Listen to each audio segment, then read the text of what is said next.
Welcome back, everyone. I'm so excited that you're here with us on 33 Founders today because I'm here with Nicole Glaros, a partner and the Chief Product Officer at Techstars. Thank you so much for being with me today. Thanks for having me. It's a real honor. So I want to start out with the TEDx talk you gave on giving. And you made a statement that has really stayed with me. You said that life changes when we stop asking, what's in it for me? What does that mean to you, Nicole?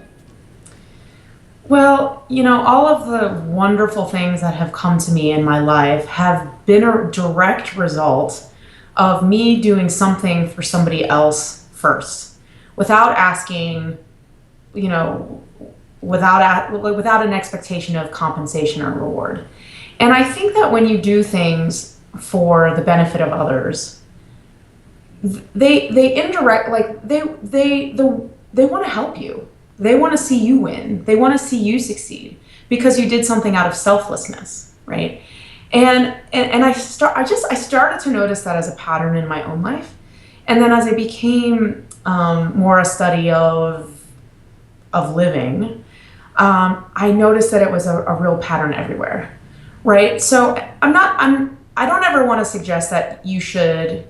We have a saying at Techstars, which is give first, right? And I don't ever want to say you should give first with the expectation of getting something back, because the whole notion of it is that you do something without expectation of reward or compensation, right? But when you start to help people for no reason other than to help them, you create an entire world of people out there that want to help you.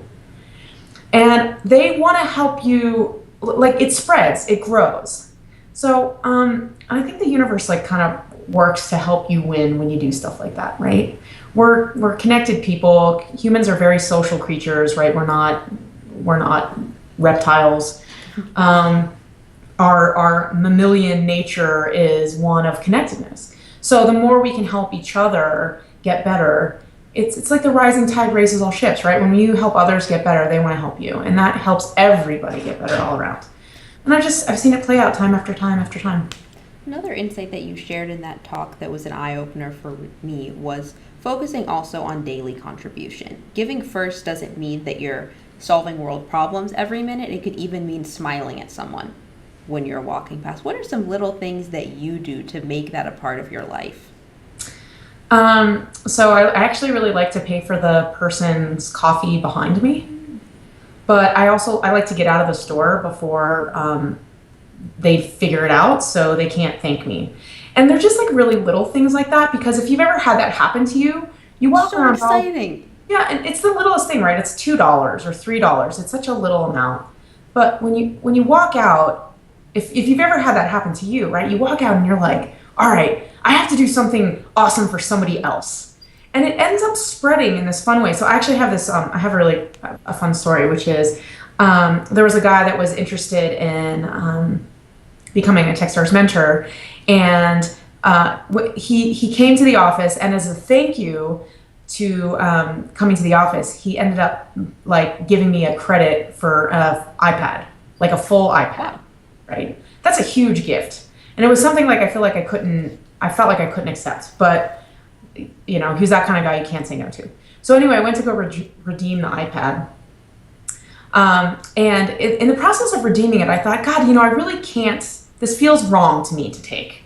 So what I ended up doing was I took the iPad, but then I went out and I bought 10 more iPads and donated them to a local nonprofit that specializes in providing kids with tablets that are having a hard time learning to read, right? And that made me feel so amazing about his gift to me. I feel so good.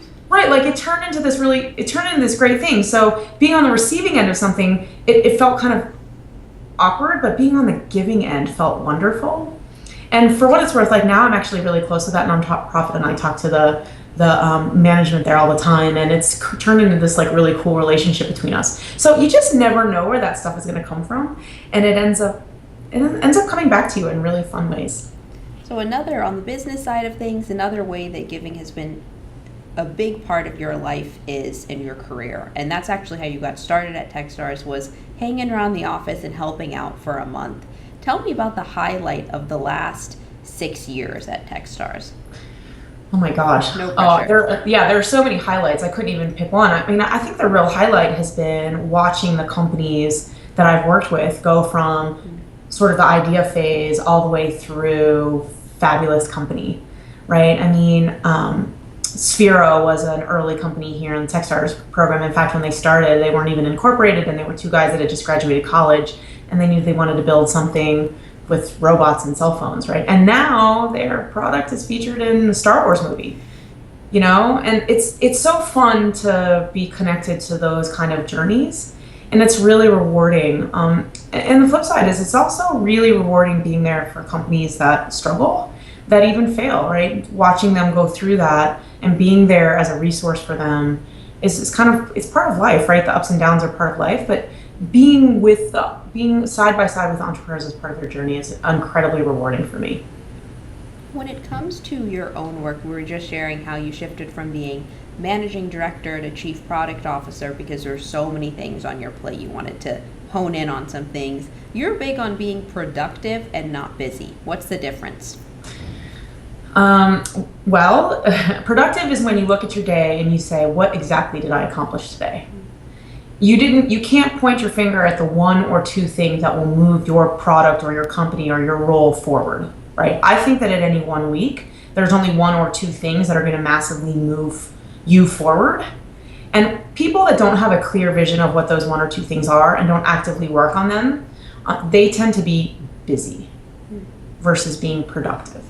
Right, so having a discipline around what's the one or two things I need to be focused on and working on those things, and then filling in the spaces around that with the little things that you need to do, right? That's being productive rather than busy. What's a typical day like in the life of Nicole? Oh gosh, it depends on the day. I have certain days where so I would say most days I'm in back-to-back meetings all day. My Fridays are spent with all the managing directors across the entire Techstars ecosystem.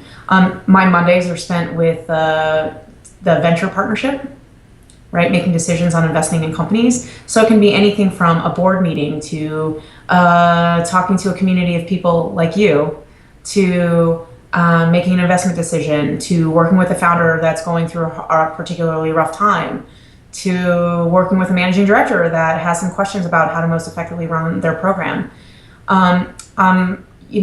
It's pretty dynamic, but that's what makes it fun, and that's what makes it interesting to me. It's always changing, it's always growing, it's always learning for me. When it comes to having, for example, on a day when you have 6 meetings, how do you get the things done on your to-do list? Because sometimes when I'm in and out of meetings, the end of the day, I'm like, oh, well, I achieved nothing, so. Right. So first of all, I have time blocked on my calendar every single day for work. And I am religious about not letting people into that time. In fact, right now, if you were trying to get on my calendar, August is the earliest you could get there. Okay. So being really religious about sticking to that, and then making sure that in those blocks of time that I have for work, I am focused on the big things that move my role forward. It's also why I'm constantly and perpetually behind an email, right? But that's a choice that I've decided to make.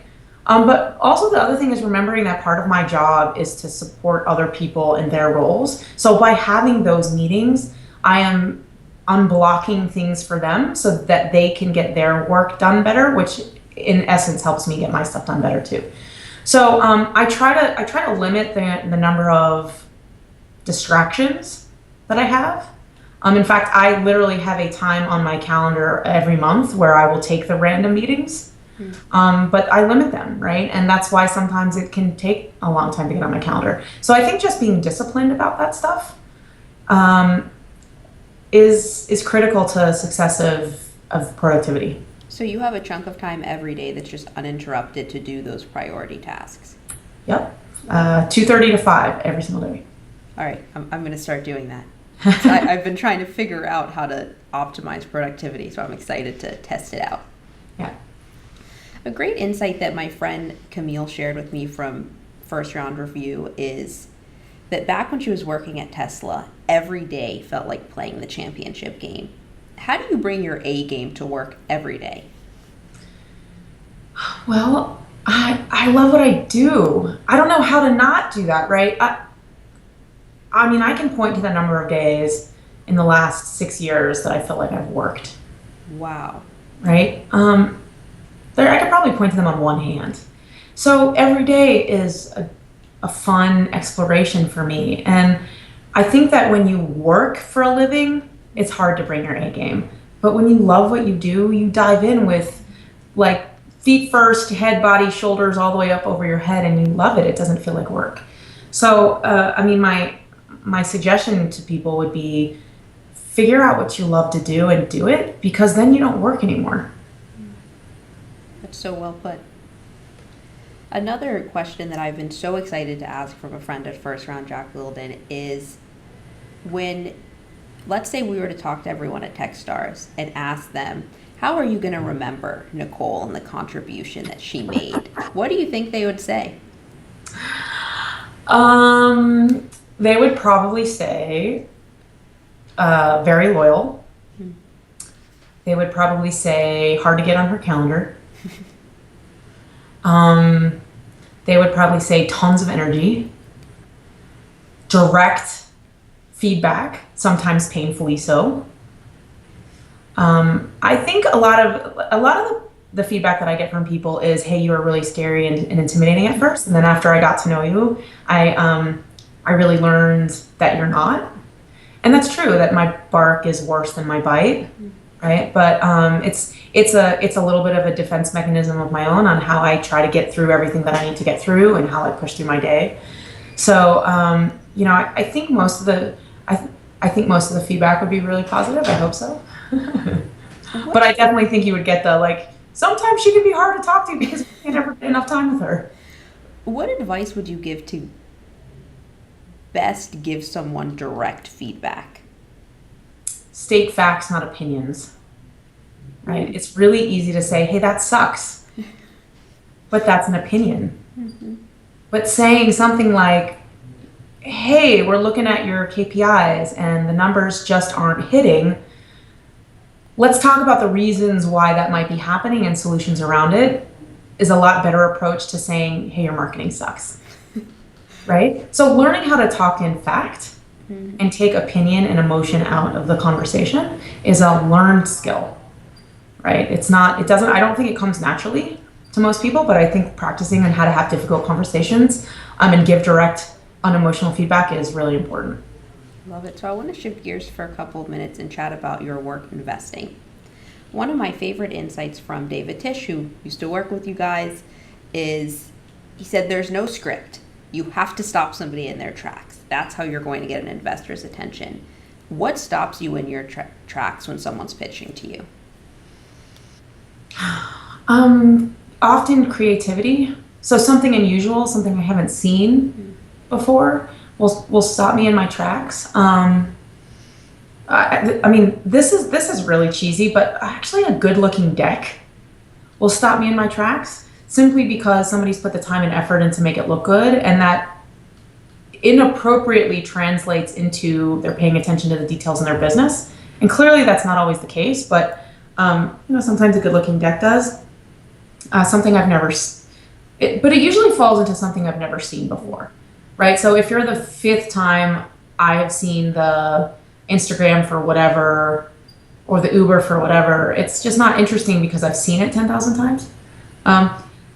I would also say, somebody did this one to me once. This was the first time I ever saw this. Somebody actually posted an ad on my Facebook wall to get my attention, right? That was really clever. It was really clever. You can do that apparently. You can target an individual. I didn't know that. It's kind of scary actually, but my point is that it was clever and it was unique, and because I've never seen that before, it caught my attention. And thinking how resourceful the entrepreneur is makes me think that they're not just that resourceful with getting my attention, but they can be that resourceful with getting their customers' attention. And things like that matter, right? Creativity matters to me. When it comes to a great pitch deck, how would you suggest founders order it?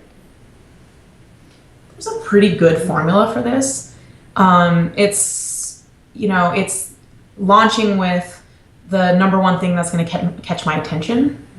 So that could be you're doing a few $1 million in revenue already, or it could be, hey, Peter Thiel's an investor of yours, or it could be,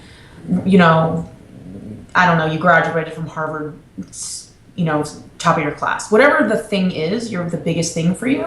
Putting that up front so I can go from that passive um, reader to an active investigator is really important. So opening with that, and then just going through the standard pitch deck, which is what's the problem that you're trying to solve? What's the solution, aka the demo? How big is the market? You know, what's your revenue model look like? Who's the team behind it? So those are pretty standard formulas for that stuff. The thing that turns me off a lot is when they're way too verbose. Like I don't need a 50-page pitch deck. I don't even need a 20-page pitch deck. I need 8 pages or 10 pages. Yeah. Because all I'm trying to get to is, do I want to have a follow-up meeting with this company? Mm-hmm. And when you overwhelm me with information, I tend to not read it anyway. Like I skim. Most investors will skim it to determine whether or not it's interesting to them. And then if it's interesting, they'll start to read a little bit deeper. But you just don't need a lot of information to make those quick decisions. So people that are overwhelming with too much information is usually backfires on them. What's your favorite question to ask founders? I actually love to know why they're doing what they're doing. I want to understand the story about how they got involved. I want to understand what drove them to start this out of any other company. There's a lot to be said about founders that are passionate about what they're working on. Again, that, you know, if you love what you do, you're not really working. And I think that's true of founders, especially for an entrepreneur, because they're going to really go through ups and downs of the company. And unfortunately, an entrepreneur can't quit, right? So you have to love what you do. And that passion, that story tells me a lot about how sustainable this is for the founders.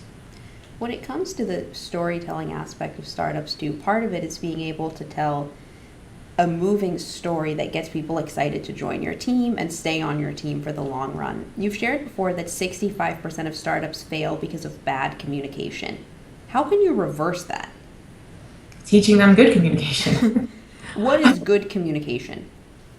So, you know, there's a lot of suggestions that talk about how marriage fails because of bad communication too, right? Like these are just human skills that benefit you in life, regardless of whether as an entrepreneur or as a human being or as a significant other or as a parent or what, you know, insert relationship here.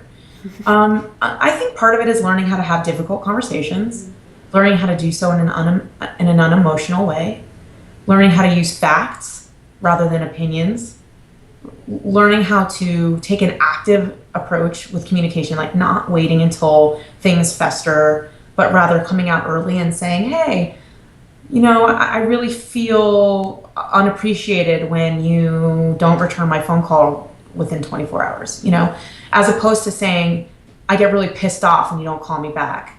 Like those are very different ways of approaching the same problem. So just learning how to communicate in that way is critical. Founders can learn that. So can spouses, right? Learning those behaviors and then having those early actions, not waiting until it festers, is really important. And another part about that too is respect. You can determine how much people respect each other and how they talk to each other. I mean, if there's that underlying criticism always, they probably don't respect each other that much, right? Those are usually going to end badly because usually they're too far gone to help. Not always, but just, I don't know, teaching those communication skills early on in life. So as adults, we can practice them every day are really helpful. The beginning of the year, you shared that you received a great gift of fortune cookies with sayings from Techstars team members. That was awesome. If you could give every founder who was coming into Techstars a fortune cookie with a saying, what would you want that saying to be? Oh, gosh.